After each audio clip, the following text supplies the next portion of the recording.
Insert coin. What's up, boys and girls? Welcome to part 3 of taking a look at all of the Pac-Man ghosts. Today we're going to be checking out what I consider to be the most powerful ghosts in all of Pac-Land lore. So, enough with the introductions, let's just get started. Number 1, Glovis. Glovis appeared in the game Pac-N-Roll.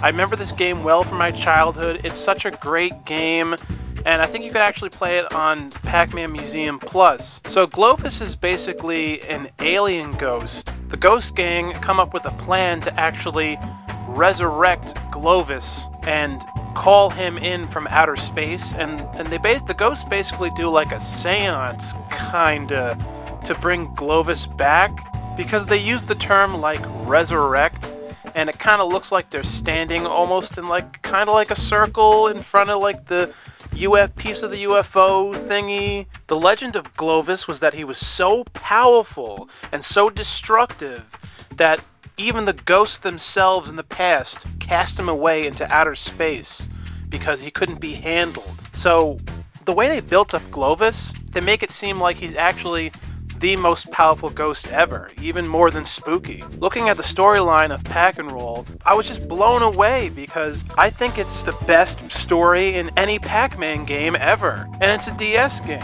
who'd figure? Earlier in the game, Pac-Man actually has a dream where he encounters Glovis, which is pretty interesting. This is really creative stuff that they never had in any other Pac-Man game. Not even in the Pac-Man World games do they ever do something like this. Finally, Glovis arrives in his giant UFO, and he calls himself the King of Rock and Roll. So is he supposed to be like a parody of Elvis, or the typical rock star image? He's got like a giant mohawk, and his guitar has a name named Jack, who can also turn to a vacuum and suck up like the Pac people. He has like a battle with Pac-Master. To me, it seems like they kind of imply that Pac-Master has encountered Glovis before.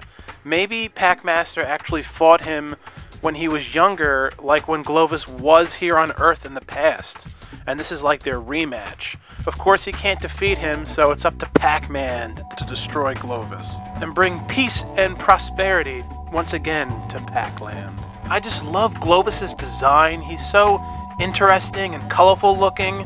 I really wish that we would get to see him like in like a 3D cutscene in like a Pac-Man World game or something, like in the future. I really wish he was a playable racer in Pac-Man World Rally. I mean, Spooky was, but anyway, he also encounters Crystal, who's one of the fairies from the original Pac-Land. So, I mean, this game is just so, like, amazing and story-wise. Pac-Master, the backstory of Glovis, Crystal, the fairies, and he's a very unique ghost. Like, he's not just a ghost, he's like an alien ghost. In that way, it kind of reminds me of Glitchy from 256. It's a ghost that you don't expect to be a ghost. Like, how is a ghost a glitch? And how is a ghost an alien? Well, I guess it's not a human ghost, it's an alien ghost. Quite fascinating. At the end of the game, once Glovis is finally defeated and is in agony of his failure as a supposed powerful ghost, Jack, his guitar, basically reveals to the other ghosts that he wasn't banished from the other ghosts from Earth in the past because of how powerful and destructive he was. He was actually cast away because he was so clumsy that he was just a big pain in the ass. That's a really pretty good twist for an ending.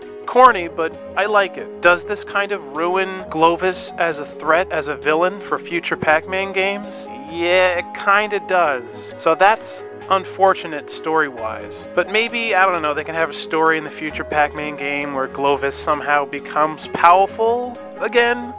Like, I'd rather them do something like that than just have him come back and don't even explain, like, that ending again. Like, make a new Pac-Man game, bring Glovis and his guitar back, and continue that storyline. Bring back Pac-Master, Crystal, all of them, and expand it, and don't ignore what happened to the ending of Pac-N-Roll. Continue that same story, and make Glovis somehow more powerful again. And now he's not clumsy anymore. Like, don't ignore the story of that game. Like, don't just make a new game and it's like, Glovis is just powerful. It's like, no, don't ignore what came before it, because a lot of people love Pac-N-Roll, and so do I. It's a great Pac-Man game, and it's probably one of the best Pac-Man games. It certainly has the best story. It's odd because you wouldn't think Pac-and-Roll would have the best Pac-Man story of all time. You'd think it'd be like Pac-Man World 2 or 3 or something like that. Number 2, Mesmerelda. She is an evil green witch who's the main villain in Ms. Pac-Man Maze Madness. I love this game from my childhood. I remember it was a computer game. It was on the N64, Dreamcast, PS1, whatever. Mesmerelda wanted to steal the sacred gems of virtue or something like that to basically devour all of Pac-World or Pac-Land, whatever. I think she's an awesome, memorable Pac-Man / Miss Pac-Man villain. She does remind me a lot of Gruntilda from Banjo-Kazooie, and she's also green, but whatever, it works. I'm actually not quite so sure if Mesmerelda is actually a ghost. She may just be a witch, but her body does look a lot like the classic design of the Pac-Man ghosts. So maybe she's a witch ghost? I don't know, but it just seems wrong to not include her on this list. After all, I've talked about every other Pac-Man villain pretty much, so why exclude Mesmerelda? I mean, she's like a witch, so she has witch powers, and that's, you know, it's in line with ghosts having ghost-like powers. Ghosts and witches are both spooky, beings, so it kind of fits in that spooky tradition of what a Pac-Man villains are. When Mesmerelda is defeated at the end of the game, she turns back into, like, the princess of Pac-Land or something. The princess is like, "Thank you for saving me, Miss Pac-Man. I was pretty much under a spell, so that wasn't my fault." Okay, so like Mesmerelda was basically originally just a regular person, like a human being, and not a pack, because the princess doesn't look like Miss Pac-Man. She looks like a human being. Okay, so they're not entirely separate people. So since the princess, who was a human being, was turned into Mesmerelda somehow, I guess that basically gives us enough evidence to say that Mesmerelda is not a ghost. Certainly she can't just become a ghost if she just turns into a witch when she was already previously a human. So I don't know, whatever. Like, Mesmerelda does look like a ghost and a witch, so I guess it sort of half counts. Although, I don't know, like, I want Mesmerelda to be a ghost, but regardless of the fact that she probably isn't a ghost, she fits so well in with all the other Pac-Man ghosts in the Pac-Man Ghost family, so I feel like she should be included in the bunch. Mesmerelda is definitely one of the most best Pac-Man, Miss Pac-Man villains of all time. Again, be awesome if she was in Pac-Man World Rally, yada yada yada. Anyway, moving on. Number 3, Lord Betrayus, from Pac-Man and the Ghostly Adventures, the TV series. This show is actually pretty good. It looks like it's bad, but when you watch it, it's actually pretty cool. So Lord Betrayus is basically the ruler of, like, the Netherworld, which is near Pac-Land, and the ghosts come there, and like when they get killed and they enter like this portal or whatever, and then they like regenerate. So Betrayus is kind of like Hades in the Disney's Hercules, and I love his design. He has like blades for hands, and he's just like really like an amazing, interesting, cool looking villain design. I love Lord Betrayus. I think he's the most entertaining character in that show. It's debatable how powerful he is, although it's implied that he wiped out all of the quote-unquote yellow ones in the past, and that Pac-Man's the only, well, yellow one that's still alive, that it could be a champion as a threat to defeat all the ghosts. Although I'm not so sure how much of a threat ghosts can be if they can just be eaten and come right back. But whatever. I mean, it makes me think, who is the most powerful villain in all of the history of Pac-Man? Betrayus? Glovis? Spooky? Mesmerelda? Who knows? So he's basically the ruler of all the ghosts, pretty much. And he sends them out to defeat Pac-Man and whatever plans they're trying to do. And he comes up with all kinds of schemes to try to defeat Pac-Man and stuff like that. The Ghost Gang in Pac-Man and the Ghostly Adventures are kind of like Team Rocket. Betrayus is kind of like Giovanni, and like they always keep trying to defeat Ash or capture Pikachu or whatever, and they always fail and come right back. Betrayus is kind of like an upgrade of Mesmerelda, the main villain from the old Pac-Man cartoon, the 80s cartoon, and he's basically kinda has the same plan, but Betrayus has like a cooler lair, and it basically looks like hell, and there's lots of fire and everything, so it's like Betrayus is kind of like Hades, so he's kind of like the devil. It's kind of interesting. It's almost like a spiritual battle going on in Pac-Man and the Ghostly Adventures. I can dig it. It's not the first time we've seen religious symbolism in Pac-Man before. I had an earlier video in talking about the ghosts in part 1.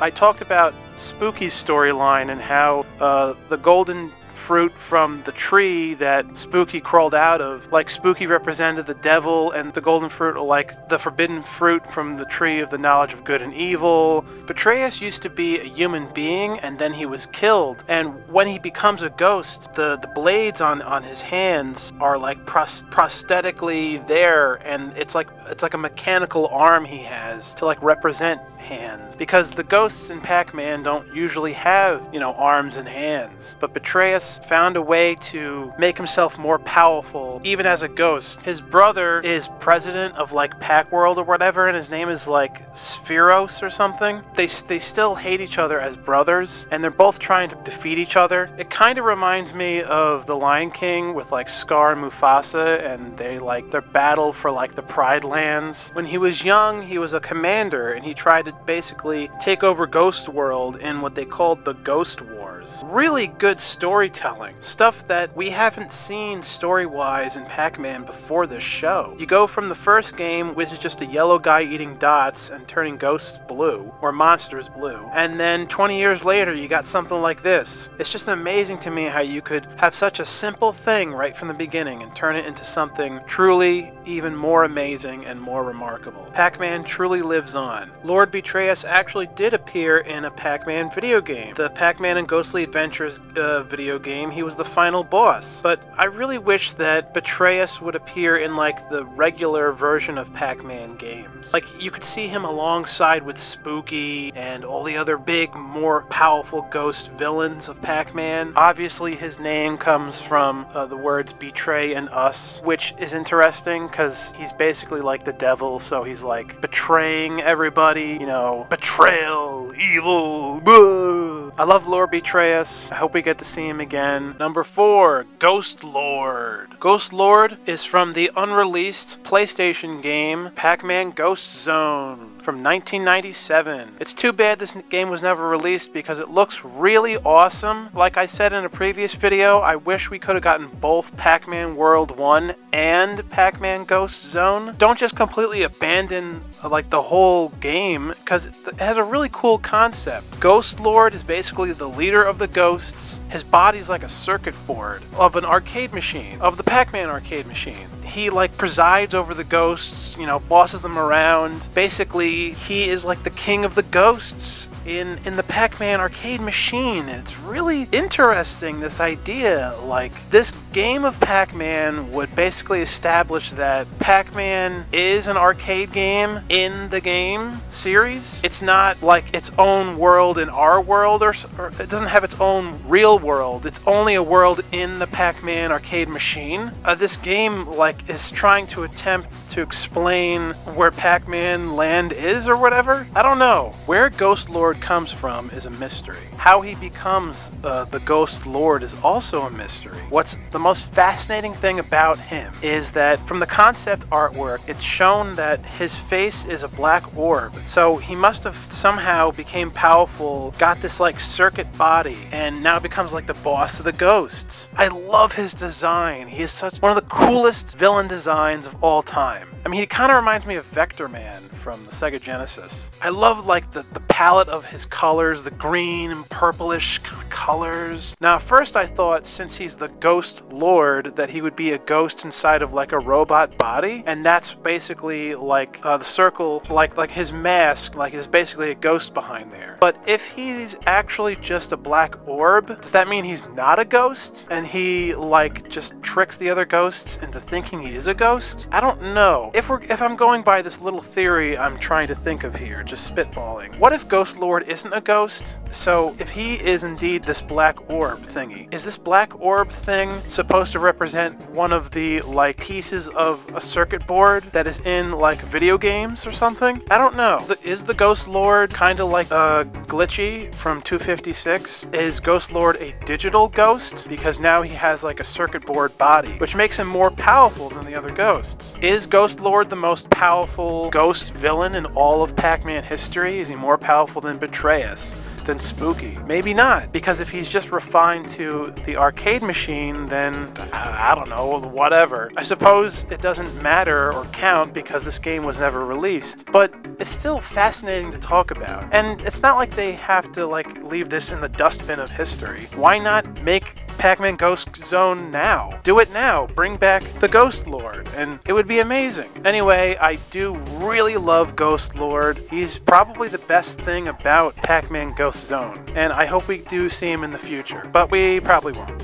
He'll just be a ghost in the machine forever. Number 5, Bash. Bash is a big, powerful blue ghost from a crossover game with Pac-Man and Sonic the Hedgehog. How amazing is this? Worlds collide. They had like a crossover a couple of years ago where you could play as Pac-Man in the phone game Sonic Dash, which is really, really awesome. When you encounter Bash, he wears like a crown and boxing gloves, and he looks like he has Sonic eyes to him. You know, the fact that he has a crown is like very mysterious. I really like that about Bash. I mean, it makes you think like, okay, is he like a king ghost? Like he's like, again, another ruler of the ghosts? And he looks like he kind of has like fur on him, and it looks like it's kind of like Sonic as a ghost. Anyway, what I love about when Pac-Man fights Bash as a boss battle, they play the fight music from Sonic vs. Shadow from Sonic Adventure 2. Also, the gameplay in the boss battle reminds me of Sonic and Shadow running and facing off with each other in like their final battle in Sonic Adventure 2, like on the Space Colony arc.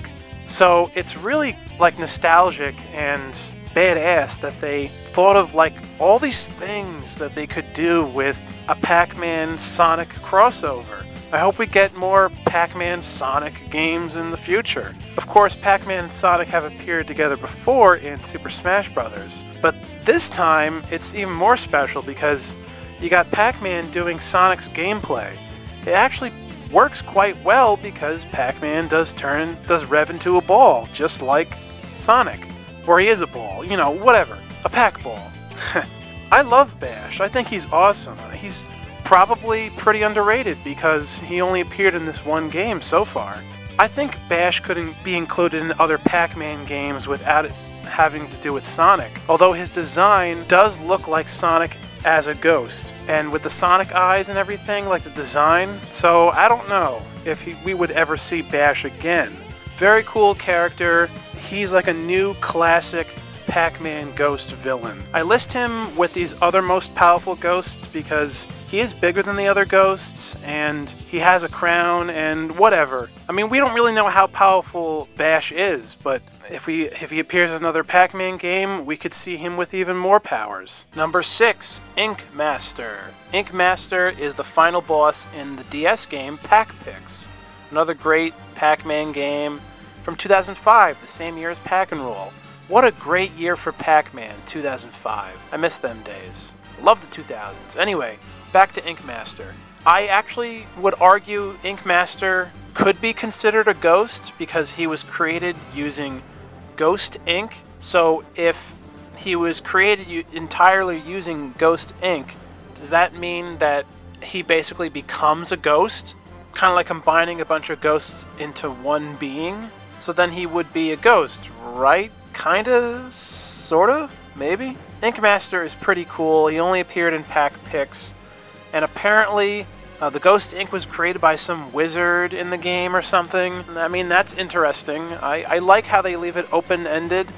It leaves it up to interpretation, because then it makes you think, okay, well, who is this wizard? He can appear in another future Pac-Man game. Does this mean that certain ghosts in Pac-Man were created by a wizard. Guess a ghost would use his black magic, or his magic or whatever, to extract ghost ink from ghosts? Whatever. Interesting though. Now, I also consider Ink Master a ghost because it forms a face. So, since it has eyes and a mouth, now you've basically created a new ghost, the Ink Master. So it does become a being, and since it's made with ghost ink, Ink Master would then be considered a ghost. Definitely more cut and dry than Mesmerelda, I'll tell you that much. Anyway guys, thank you so much for watching this whole video if you did, and if you didn't, I still love you. I really love all the support from all my fans about making these retrospectives on all the Pac-Man ghosts and Pac-Man world lore. Please like and subscribe, and stay tuned for part 4 where I'll take a look at even more ghosts. Thanks for watching, and don't worry about them ghosts, because Pac-Man will always be around to waka waka.